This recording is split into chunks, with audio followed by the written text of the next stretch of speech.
40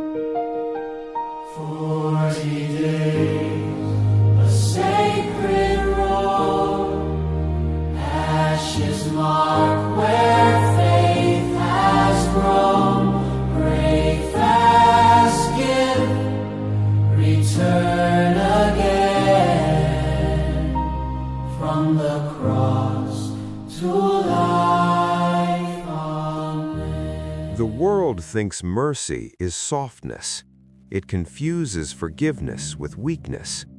But mercy is not surrender to evil. It is victory over it. Saint Faustina Kowalska wrote, "The greater the sinner, the greater the right he has to my mercy." God's mercy is not fragile. It is fierce. It pursues us even when we run. Lent teaches us that justice alone would condemn us. Mercy restores us. To receive mercy requires humility. To give mercy requires strength. When we refuse to forgive, we chain ourselves to the past.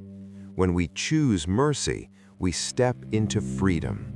Fulton J. Sheen reminded believers that the cross reveals both justice and love.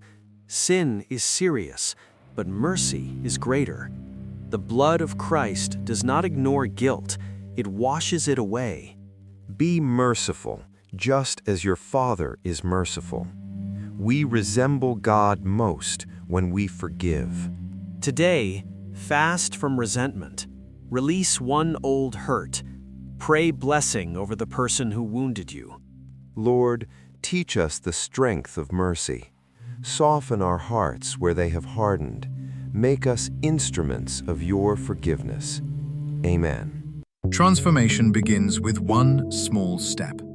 Subscribe to continue the journey.